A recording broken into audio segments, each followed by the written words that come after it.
Dear students and parents, welcome to Dr. Venki Naidu Career Guidance YouTube channel. నేను గత 15 years నుంచి career counselling ఇస్తున్నాను స్టూడెంట్స్కి and పేరెంట్స్కి. ఈ నా కెరీర్ గైడెన్స్లో ఎక్కువ మంది పేరెంట్స్ స్టూడెంట్స్ అడుగుతున్న డౌట్స్ ఏంటి అంటే, బీటెక్లో జాయిన్ అవుతున్నప్పుడు ఎలాంటి యూనివర్సిటీని చూస్ చేసుకోవాలి, ఒక యూనివర్సిటీ సెలెక్ట్ చేసుకునేటప్పుడు ఏ ఏ విషయాల్ని మనం చెక్ చేసుకొని ఆ యూనివర్సిటీ ఇన్ఫర్మేషన్ చెక్ చేసిన తర్వాత జాయిన్ అవ్వాలనే విషయంపై నేను ఈ వీడియో చేయడం జరుగుతుంది. ఈ వీడియో మీరు పూర్తిగా చివరి వరకు చూసినట్లయితే మీకున్నటువంటి మేజర్ డౌట్స్ అన్ని కూడా క్లియర్ చేయడం జరుగుతుంది. అంతకన్నా మీకు ఎక్కువ డౌట్స్ ఉన్నట్లయితే మీరు కింద కామెంట్ సెక్షన్లో కామెంట్ రూపంలో చేసినట్లయితే నేను ప్రతి క్వశ్చన్ నేను ఆన్సర్ చేయగలుగుతాను. అలానే వాటిని బేస్ చేసుకుని మరొక వీడియో మనం చేయడం జరుగుతుంది. ఇంతకుముందు సబ్స్క్రైబ్ చేసుకున్నట్లయితే సబ్స్క్రైబ్ చేసుకోండి, అలానే బెల్ ఐకాన్ని క్లిక్ చేయండి. మనం టాపిక్లోకి వెళ్ళినట్లయితే, నా పేరు వెంకీ నాయుడు అండి. నేను యంగ్ సైంటిస్ట్ అవార్డు, అలానే PhD in ఏఎన్ఎంఎల్, 15 years of experience in education, and also worked as a software developer in software company for 2 years. Certified career councillor.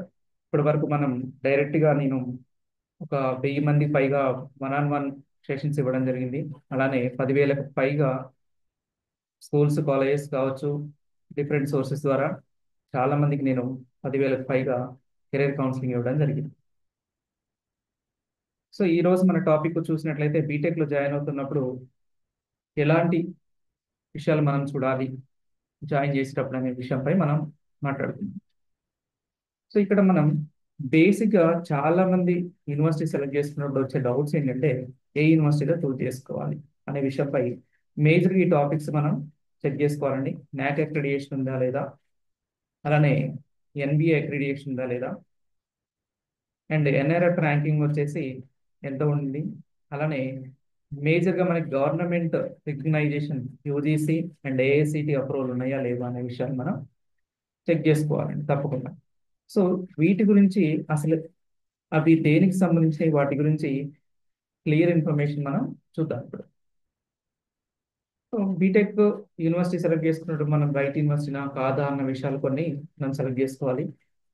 చాలా యూనివర్సిటీస్ మనకి కొన్ని ఫేక్ యూనివర్సిటీస్ కూడా వస్తున్నాయండి. అలానే కొన్ని యూజీసీ వాటిని బ్లాక్ లిస్ట్లో కూడా పెట్టింది. ఆ బ్లాక్ లిస్టెడ్ యూనివర్సిటీ గురించి కూడా నేను సపరేట్ వీడియో చేస్తాను. ఇప్పుడు మనం ఫస్ట్ పాయింట్ చూడాల్సింది మన టాపిక్లో నాక్ అక్రిడియేషన్. అసలు ఈ నాక్ అంటే ఏంటి? నేషనల్ అసెస్మెంట్ అక్రిడియేషన్ కౌన్సిల్ అని ఉంటుందండి. నేషనల్ అసెస్మెంట్ అక్రిడియేషన్ కౌన్సిల్ అని ఉంటుంది. ఇది ఏంటంటే, యూజీసీ ప్రకారం కొన్ని హైయర్ ఎడ్యుకేషన్ ఇన్స్టిట్యూషన్స్, ఇది ఒక బాడీ.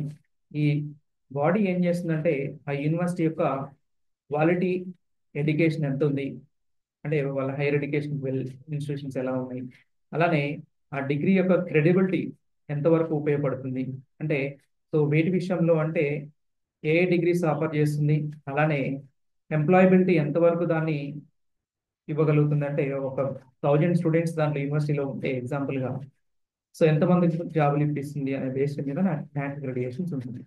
ఈ నాక్లో కూడా మనకి అక్రిడియేషన్స్ ప్రకారం A++, అలానే A+, నెక్స్ట్ B+ కావచ్చు, B కానీ C గ్రేడ్ కానీ ఇలా ఉంటాయి. ఏ యూనివర్సిటీకి అయితే నాక్ A++ ఉంది అంటే almost that is the top universities. అంటే కొన్ని కన్సిడరేషన్స్ స్టూడెంట్కి ప్రొవైడ్ చేసే ఎంప్లాయబిలిటీ కావచ్చు, ఇన్ఫ్రాస్ట్రక్చర్ కావచ్చు, ఫెసిలిటీస్ కానీ ఇవన్నిటిని చూస్ చేసుకొని దాని యొక్క గ్రేడింగ్ ఇస్తారు. అంటే హై రేటింగ్ ఉండే యూనివర్సిటీస్కి మనకి A++ ఉంటుంది. ఇండియాలో వెరీ రేర్ యూనివర్సిటీస్కి మాత్రమే నాక్ A++ ఉంది. అది నాక్ A++ ఏ యూనివర్సిటీస్కి ఉంది అనే లిస్ట్ కూడా మనం ఒక వీడియో సపరేట్గా చేద్దాం. అండ్ నాక్ A+ అండి. నాక్ A+ అనేది ఆల్మోస్ట్ మనకి ఇండియాలో యూనివర్సిటీస్కి, ప్రైవేట్ యూనివర్సిటీస్ చూసుకున్నట్లయితే ఒక 100+ యూనివర్సిటీస్కి ఉంటుంది. అలానే ఇన్స్టిట్యూషన్స్ అంటే engineering college affiliated to certain universities like JNTU కావచ్చు, ఓయూ కావచ్చు, కేవీసీ, ఇలా కొన్ని ఇన్స్టిట్యూషన్స్ కూడా నాక్ A+ ఉంటుందండి. అంటే డిగ్రీ కాలేజ్కి ఉంటుంది, అలానే బీటెక్ కాలేజ్ కూడా ఉండొచ్చు. అలాంటి నాక్ అక్రిడిటేషన్ అనేది రేర్ కేస్ యూనివర్సిటీస్లో ఉంటుంది, కొన్ని యూనివర్సిటీస్ ఇన్స్టిట్యూషన్స్లో ఉంటుంది. మనం ఏది చూజ్ చేసుకోవాలి వీటిలలో? అసలు నాక్ ఏ ప్లస్ నాక్ అక్రిడిటేషన్స్ ఉన్న ఇంపార్టెన్స్ ఏంటంటే, చాలా మంది బీటెక్ కానీ డిగ్రీ చేసిన తర్వాత స్టూడెంట్స్ ఎక్కువ మంది అబ్రాడ్ ఎడ్యుకేషన్కి ప్లాన్ చేస్తారండి, హైయర్ ఎడ్యుకేషన్కి. సో అలా వెళ్ళే వాళ్ళకి కొన్ని అబ్రాడ్ యూనివర్సిటీస్ నాక్ అక్రిడిటేషన్ ఉన్న సర్టిఫికేషన్స్కి ఎక్కువ ప్రయారిటీ ఇస్తుందండి. అలానే కాకుండా నాక్ అక్రిడిటేషన్ అనేది ప్లేస్మెంట్స్లో కూడా చాలా హెల్ప్ అవుతుంది. అంటే మనం చూస్ చేసుకునేటప్పుడు ఒక ఆ యూనివర్సిటీకి నాక్ అక్రిడిటేషన్ ఉందా లేదా అనేది కూడా మనం పాయింట్ చెక్ చేసుకోవాలని చెప్తున్నాను. అలానే ఎన్బిఏ అక్రిడిటేషన్, ఈ ఎన్బిఏ అక్రిడిటేషన్ కూడా సిమిలర్ గా మనకి సేమ్ నాక్ అక్రిడిటేషన్ లాగా ఉంటుంది. ఇక్కడ కొన్ని ఎలిజిబిలిటీస్ ఉంటాయి చెక్ చేసుకుని. ఇది కంప్లీట్ గా ఇంజనీరింగ్ సంబంధించిన ఇన్ఫర్మేషన్ ఎలిజిబిలిటీని చెక్ చేస్తుందండి. అంటే ఒక యూనివర్సిటీ ఇండస్ట్రీతో కొలాబరేట్ అయిందా లేదా, ఒక గ్రాడ్యుయేట్ అయిన వాళ్ళని ఎంతమంది ఎంప్లాయబిలిటీ ప్రొవైడ్ చేస్తుంది, అలానే కరికులం అనేది అంటే ఒక సిలబస్ అనేది ప్రజెంట్ ఉన్న ట్రెండింగ్ ఇండస్ట్రీకి కనెక్ట్ అయిందా లేదా, అంటే ఇండస్ట్రీ 4.0 ఉందా లేదా అనేది. అంటే స్టూడెంట్ బీటెక్ చేసిన తర్వాత వాళ్ళు వర్క్ చేయాల్సింది ఇండస్ట్రీలో. ఆ ఇండస్ట్రీకి అప్డేటెడ్గా అంటే ఇప్పుడు మేజర్గా మనం వింటున్న word artificial intelligence, machine learning మీద ఎక్కువ వింటున్నాం, సైబర్ సెక్యూరిటీ వింటున్నాం. ఇలాంటి టెక్నాలజీస్తోని అప్డేట్ అయిందా లేదా ఆ కరికులం అనేది రెగ్యులర్గా మానిటర్ చేస్తూ ఉంటాం. సో ఒక యూనివర్సిటీకి ఎంబీఏ అక్రిడిటేషన్ ఉంది అంటే వాళ్ళు ఆల్మోస్ట్ అప్ టు డేట్, మనకి సిలబస్ అనేది కంప్లీట్గా అప్ టు డేట్ ఉన్నట్లు అండి. చాలా యూనివర్సిటీస్లో ఓల్డ్ సిలబస్లో యూజ్ చేస్తున్నాయి ఇండస్ట్రీ రిలేటెడ్గా. అంటే ఇండస్ట్రీకి ఏదైతే రిక్వైర్మెంట్ ఉందో దాన్ని కాకుండా పాత సిలబస్ని ఫాలో అవుతూ ఉంటాయి. కాబట్టి ఈ ఎన్బిఏ అనే board, national board of accreditation అనేది ఈ ఆర్గనైజేషన్ ఏం చేస్తుందంటే ఒక యూనివర్సిటీ యొక్క సిలబస్ని అప్ టు ద మార్క్ ఉందా లేదా అని చెక్ చేసేసి ఈ బోర్డ్ అక్రిడిటేషన్ అనేది ఇవ్వడం జరుగుతుంది. అంటే కరికులం అప్డేట్స్ కావచ్చు, ఎడ్యుకేషన్ ఎలా ఉంది, కరెంట్ ఇండస్ట్రీ కనెక్ట్ అయిందా లేదా, ప్లేస్మెంట్స్కి ఇంతవరకు ఇంపాక్ట్ చూపిస్తుంది అనే విషయాలు దీన్ని మానిటరింగ్ చేయడం జరుగుతుంది. నెక్స్ట్ వచ్చేసరికి, సో చాలా మంది పేరెంట్స్ అడుగుతున్న విషయం నాకు, ఎన్ఐఆర్ఎఫ్ ర్యాంకింగ్ ఉన్న ఇన్స్టిట్యూషన్ సెలెక్ట్ చేసుకోవాలి అంటే ఎలా చేసుకోవాలి, అంటే ఇది దేనికి పనిచేస్తుంది, అసలు ఎన్ఐఆర్ఎఫ్ ర్యాంకింగ్ అంటే ఏంటి అంటే, నేషనల్ ఇన్స్టిట్యూషనల్ ర్యాంకింగ్ ఫ్రేమ్వర్క్ అని ఉంటుంది. ఇది ఒక ఆర్గనైజేషన్ అండర్ యూజీసీ ప్రకారం. ఈ ఈ ఎన్ఆర్ఎఫ్ ర్యాంకింగ్ అనేది మేజర్గా మనం యూనివర్సిటీస్ని కంపారిజన్ చేసుకోవడం కోసం ఉంటుంది. మరి దేని బేస్ చేసుకుని వీళ్ళకి ర్యాంకింగ్ ఇవ్వడం జరుగుతుంది అంటే, మనకి most of the IITs, IIT Madras వీటికి టాప్ ర్యాంకింగ్ ఇవ్వడం జరిగింది. అంటే ఈ ఇన్స్టిట్యూషన్ యొక్క క్రెడిబిలిటీ ఎంతవరకు ఉంటుంది, అంటే యూనివర్సిటీస్ స్టాండర్డ్స్ ఎలా ఫాలో అవుతున్నాయి, టీచింగ్ అలానే లెర్నింగ్ కావచ్చు, వాటి యొక్క రిసోర్సెస్ ఎలా ఉన్నాయి, యూనివర్సిటీ యొక్క రిసోర్సెస్ అంటే లైబ్రరీస్ కావచ్చు, అలానే రీసెర్చ్ అండ్ డెవలప్మెంట్ సెల్స్ కావచ్చు, అలానే పేపర్ పబ్లికేషన్ చేయడానికి సంబంధించిన ఫెసిలిటీస్ ఎలా ఉన్నాయి. సో స్టూడెంట్ లైక్ కంపారిజన్స్ ఎలా ఉంటాయి, లైక్ హెల్ప్ స్టూడెంట్స్ డిఫరెంట్ ఇన్స్టిట్యూషన్స్తో ఎలా కంపేర్ చేసుకోవచ్చు, ఆ స్టూడెంట్స్ యొక్క నాలెడ్జ్ ఏ లెవెల్ వరకు ఉందన్న విషయాలను బేస్ చేసుకుని మనకి ఎన్ఐఆర్ఎఫ్ ర్యాంకింగ్ అనేది ఇవ్వడం జరిగింది. యూనివర్సిటీకి మనకి జనరల్గా 100 బిలో ఉన్న యూనివర్సిటీస్ అయితే సో బెటర్ యూనివర్సిటీస్ అంటారు. కానీ కొన్ని యూనివర్సిటీస్కి ర్యాంకింగ్ తక్కువ ఉన్నప్పటికీ కూడా వాళ్ళ యొక్క టీచింగ్ మెథడాలజీ కావచ్చు లేదా ఇండస్ట్రీ కొలాబరేషన్స్ కానీ ఎక్కువ ఉన్నవి కూడా ఉండవచ్చు. కాబట్టి ఒక ఎన్ఆర్ఎఫ్ ర్యాంకింగ్ చూస్ చేసుకుని మనం యూనివర్సిటీని సెలెక్ట్ చేసుకోవాలని చెప్పలేము. ఇక్కడ మనం చెప్పే ప్రతి పాయింట్ని కన్సిడర్ చేసుకొని యూనివర్సిటీని సెలెక్ట్ చేసుకోవాలి. సో నార్మల్ నెక్స్ట్ వచ్చే మోస్ట్ ఇంపార్టెంట్ ఏంటి, పేరెంట్స్ అనేది ప్లేస్మెంట్స్ని ఎలా బేస్ చేసుకుంటాం మనం, ప్లేస్మెంట్స్ని ఎలా ఎలా చూస్ చేసుకుంటాం అంటే, మీరు చెక్ చేసుకోవాల్సిన హైయెస్ట్, చాలా మంది పేరెంట్స్ హైయెస్ట్ ప్యాకేజ్ విషయం అడుగుతారండి. సో నేను ప్రతి పేరెంట్ చెప్పేది హైయెస్ట్ ప్యాకేజ్ ఓకే చూడొచ్చు, కానీ హైయెస్ట్ ప్యాకేజ్ అనేది టోటల్ స్ట్రెంత్లో ఒకరికి ఇద్దరికి వస్తూ ఉంటుంది. కానీ మనం అక్కడ చెక్ చేయాల్సింది యావరేజ్గా ప్యాకేజ్ ఎంత వస్తుంది ఒక యూనివర్సిటీలో, 6 to 10 lakhs ఉందా, 10 to 15 lakhs ఉందా, అంటే ఒక స్టూడెంట్ యావరేజ్గా చదివినా కూడా తను గెటిన్ అవ్వాలి. అలానే ఎంత పర్సంటేజ్ ఆఫ్ స్టూడెంట్స్ ప్లేస్ అవుతున్నారు, 80 to 70%, 60%, 70%, 80% అనేది మనం చెక్ చేసుకోవాలి.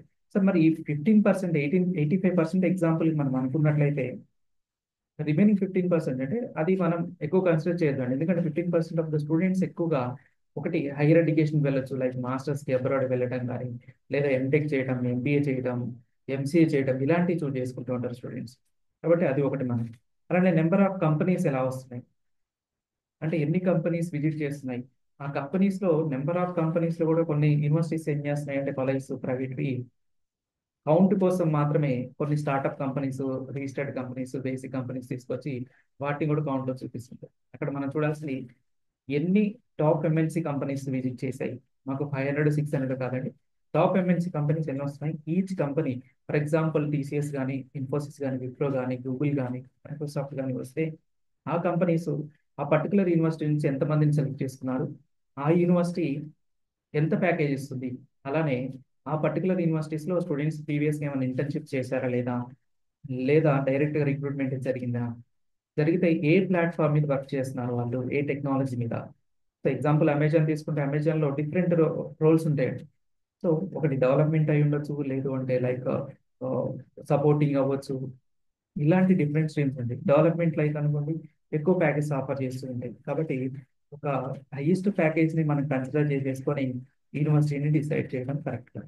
యావరేజ్గా అంటే మీ మీ యొక్క స్కిల్ లెవెల్ ఏ లెవెల్ ఉంది, మీ బాబు యొక్క స్కిల్ లెవెల్ ఎంత ఉంది, యావరేజ్గా 60% కేపబిలిటీ ఉందా, లేదా టెక్నాలజీ ఏం నేర్చుకున్నాడు, ఎంతవరకు తన కమ్యూనికేషన్ స్కిల్స్ ఉన్నాయి, ఎంత వరకు గ్రాస్పింగ్ లెవెల్స్ ఉన్నాయి అనే విషయాలు కూడా మనం కన్సిడర్ చేసేసుకొని ఆ పర్టికులర్ యూనివర్సిటీని సెలెక్ట్ చేసుకోవాల్సి ఉంటుంది. నెక్స్ట్ హైయెస్ట్ ప్యాకేజ్ గురించి చెప్పినట్లయితే మనం ఆల్రెడీ డిస్కస్ చేసాం. సో 30 lakhs per annum అనేది ఫర్ ఎగ్జాంపుల్ కొంతమంది 1.5 crore, 2 crore, 3 crore చెప్తూ ఉంటారు. అలానే 50 lakhs, 70 lakhs హైయెస్ట్ ప్యాకేజెస్ అని. ఈ హైయెస్ట్ ప్యాకేజెస్ ఎంతమందికి వచ్చాయి పర్టికులర్ మీరు సెలెక్ట్ చేసుకోవాల్సింది. అలానే యావరేజ్ ప్యాకేజ్, మనం ఎప్పుడు కూడా యావరేజ్ ప్యాకేజ్ ఎంత వరకు వచ్చింది, ఎంతమంది స్టూడెంట్స్ మనకి ఆ పర్టికులర్ యూనివర్సిటీ నుంచి డెవలప్మెంట్ సైడ్ సెలెక్ట్ అయ్యారు, అంటే 4 కంపెనీ సైడ్ సెలెక్ట్ అయ్యారు, ప్రొడక్ట్ బేస్డ్ కంపెనీ వైపు సెలెక్ట్ అయ్యారు, ఎంతమంది సపోర్టింగ్ కంపెనీస్ సెలెక్ట్ అయ్యారు అనే విషయం కూడా మనం ఉన్నంగా పర్టికులర్గా చూస్ చేసుకొని మనం సెలెక్ట్ చేస్తాం. అలాంటి విషయం నేను ప్రతి యూనివర్సిటీ గురించి కూడా ఒక వీడియో చేసి అప్లోడ్ చేస్తుంటాను. అలానే నెక్స్ట్ లైబ్రరీ ఫెసిలిటీస్. ఇప్పుడు నార్మల్గా యూనివర్సిటీ అంటేనే మనకి ఎడ్యుకేషన్కి హై ప్రయారిటీ ఇస్తుంది. అంటే ఆ ఫెసిలిటీస్ స్టూడెంట్ అనేది ఇంజనీరింగ్ కాలేజెస్లో లైక్ స్కూల్లో లాగా మనకి స్పూన్ ఫీడింగ్ ఉండదు. సెల్ఫ్ లెర్నింగ్ అనేది చాలా అలవాటు చేసుకోవాల్సిన విషయం ఉంటుంది. ఎందుకంటే కరికులం సిస్టమ్ అలా ఉంటుంది. సో ఫ్యాకల్టీ చెప్పేది 10% అనుకుంటే స్టూడెంట్ 90% ఆఫ్ వర్కౌట్ చేయాల్సి వస్తుంది. అసైన్మెంట్స్ కావచ్చు, ఇలాంటివి ఎగ్జాంపుల్గా మనం. సో దానికి ఫెసిలిటీస్ అంటే అవైలబిలిటీ రిసోర్సెస్ మనకు ఉండాలి. అంటే డిజిటల్ లైబ్రరీస్ ఉన్నాయా లేవా. కొన్ని యూనివర్సిటీస్ లైక్ స్టూడెంట్కి మొబైల్ యాప్స్ ఇవ్వడం, దాంట్లోనే రిసోర్సెస్ ప్రొవైడ్ చేయడం కూడా జరుగుతుంది. అలానే access to journals, international journals కానీ, లేటెస్ట్ అప్డేట్స్ కానీ, టెక్నాలజీస్ లైక్ మీరు తీసుకున్నట్లయితే ఓపెన్ సోర్స్ ఫర్ యూ అని, ఎలక్ట్రానిక్స్ ఫర్ యూ అని కొన్ని మ్యాగజైన్స్ ఉంటాయి. సో అలాంటి జర్నల్స్ కానీ, మ్యాగజైన్స్ కానీ కనెక్టివిటీ ఉంటుందా లేదా, అలానే ఆ పర్టికులర్ యూనివర్సిటీలో రీసెర్చ్ చేసి పబ్లిష్ చేసిన పేపర్స్ ఏమైనా ఉన్నాయా లేవా, అవి అవైలబిలిటీ ఉన్నాయా లేవా, అలాంటివి.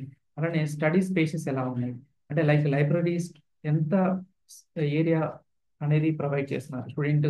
లైబ్రరీ అంటే కొన్ని యూనివర్సిటీస్, కొన్ని కాలేజెస్ ఓన్లీ నేమ్సే కోసమే లైబ్రరీ పెట్టేసి మా దగ్గర ల్యాక్స్ ఆఫ్ బుక్స్ ఉన్నాయని చెప్పుకోవడం కాదని, ఆ లైబ్రరీలోకి వెళ్ళి స్టూడెంట్స్ చదువుకోవడానికి, అలానే డిస్కషన్ రూమ్స్ కానీ ఉన్నాయా లేవా, ఇండివిజువల్గా వాళ్ళు స్టడీ చదువుకోవడానికి ఫీజిబిలిటీ ఉందా లేదా, డిస్టర్బెన్స్ ఏమైనా ఉంటుందా లేదా, ఇలాంటివి కూడా మనం చెక్ చేసుకోవాలి. సో అంటే ఇవన్నీ ఏవైతే మనం చెప్తున్నామో ఇన్ఫ్రా కానీ, ఈ ఎమ్యూనిటీస్ కానీ మనం చూడాలి, ఫెసిలిటీస్ అనుకుంటే ఆ పర్టికులర్ యూనివర్సిటీని మనం విజిట్ చేయడం కానీ, లేదు అంటే ఆ పర్టికులర్ యూనివర్సిటీకి సంబంధించిన క్యాంపస్ టూర్స్ కానీ చూసినట్లయితే మీకు దాని గురించి ఒక పూర్తి అవగాహన కానీ, ఇన్ఫర్మేషన్ కానీ వస్తుంది. అలానే ప్లేస్మెంట్ సెల్కి వచ్చేసరికి చాలా యూనివర్సిటీస్లో ప్లేస్మెంట్ సెల్ అనే ఆ, ఒక ఒక బిల్డింగ్ అని, లేదా ఒక రూమ్ కానీ పెట్టడం జరుగుతుందని. ఎందుకు అంటే ప్రతి యూనివర్సిటీ కూడా టార్గెట్ కాన్సన్ట్రేట్ చేసేది ప్లేస్మెంట్స్. ఎందుకంటే ఈ సంవత్సరం ప్లేస్మెంట్స్ ప్రాపర్గా ఉండి ప్యాకేజ్ మంచిగా వచ్చినట్లయితే నెక్స్ట్ ఇయర్ వాళ్ళకి ప్రైవేట్ యూనివర్సిటీస్కి అయితే ఎక్కువగా సీట్స్ ఫిల్ అయ్యే అవకాశం ఉంటుంది. కాబట్టి ఆ పర్టికులర్ యూనివర్సిటీలో మీరైతే ఎప్పుడైనా క్యాంపస్ విజిటింగ్ వెళ్ళినట్లయితే, జాయిన్ అయ్యే ముందు క్యాంపస్ విజిట్కి వెళ్ళినట్లయితే మీరు చెక్ చేసుకోవాల్సింది స్పోర్ట్స్ గ్రౌండ్స్, అలానే హాస్టల్స్, లైబ్రరీస్తో పాటు మోస్ట్ ఇంపార్టెంట్ ప్లేస్మెంట్స్ వెళ్ళండి. చాలా మంది పేరెంట్స్ క్యాంపస్ విజిట్ చేసినప్పుడు ఈ పార్ట్ని స్కిప్ చేస్తున్నారు. కానీ మీరు అక్కడ విజిటింగ్ వెళ్ళినప్పుడు ఆ ప్లేస్మెంట్ సెల్ యొక్క ఇన్ఛార్జ్ ఎవరు, ప్లేస్మెంట్ సెల్ ఎక్కడ ఉంది, దాంట్లో ఎలాంటి యాక్టివిటీస్ చేపిస్తున్నారు, అంటే కెరీర్ కౌన్సిలింగ్ ఇస్తున్నారు లేదా ప్రాపర్గా, ఎలాంటి కంపెనీస్కి ఎలిజిబిలిటీ రావాలంటే ఎలా ప్రిపేర్ అవ్వాలి 4 ఇయర్స్లో, అంటే ఇంటర్న్షిప్ చేయాలా లేదా, ఇంటర్న్షిప్ చేస్తే ఎలాంటి కంపెనీస్ ఇంటర్న్షిప్ చేస్తే ఆపర్చునిటీస్ ఎక్కువ వస్తాయి, ఎలాంటి టెక్నాలజీ మీద మనం ఇంటర్న్షిప్ చేస్తే బెటర్గా ఉంటుందనే విషయాలు మనం మనం ఇంటరాక్ట్ అయిపోయి వాళ్ళని కొన్ని క్వైరీస్ చేసేసి మనం తెలుసుకోవాలి. అలానే రెగ్యులర్గా వర్క్ షాప్స్ ఏమైనా ఇండస్ట్రీస్తో కనెక్ట్ అయి చేస్తున్నారా లేదా, అంటే ఇండస్ట్రీ ఎక్స్పర్ట్స్ ఎవరైతే ఇండస్ట్రీలో వర్క్ చేస్తున్నారో సాఫ్ట్వేర్ ఎంప్లాయీస్ వాళ్ళని తీసుకువచ్చి మనకి వర్క్ షాప్స్ కండక్ట్ చేస్తున్నారా, హ్యాకథాన్స్ పెడుతున్నారా, అంటే కాంపిటీషన్ కోసం వీళ్ళకి. అలానే రెజ్యూమ్స్ గురించి కానీ లేదా కమ్యూనికేషన్ స్కిల్స్ కానీ వాళ్ళ ఇంప్రూవ్ చేయడానికి, వాళ్ళ పర్ఫార్మెన్స్ ఇంప్రూవ్ చేయడానికి ఎలాంటి యాక్టివిటీస్ కండక్ట్ చేస్తున్నారో కూడా మనం చూసుకోవాలండి.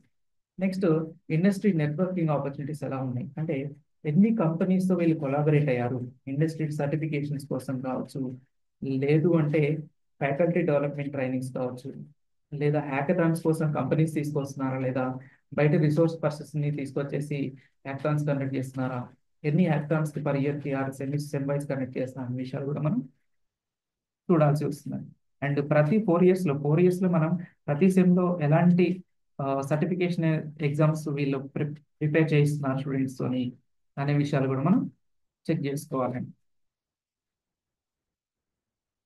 రీసెర్చ్ అండ్ డెవలప్మెంట్, చాలా మంది ఇంజనీరింగ్ అంటే ఓన్లీ 4 ఇయర్స్ బీటెక్ కంప్లీట్ చేసేసి అయిపోయింది జాబ్ చేసి అయిపోతుందంటే ఆ రీసెర్చ్ అనేది ఆప్షన్ చాలా మంది మర్చిపోతున్నారు. చాలా యూనివర్సిటీస్లో నేను విజిట్ చేశాను పర్టికులర్గా, చాలా యూనివర్సిటీస్, కొన్ని యూనివర్సిటీస్లో రీసెర్చ్ అండ్ డెవలప్మెంట్స్ అయితే చాలా పర్టికులర్గా పెట్టి వాటికి ఒక టీమ్ని ప్రొఫెసర్స్ని పెట్టి మరి వర్క్ చేస్తున్నారు.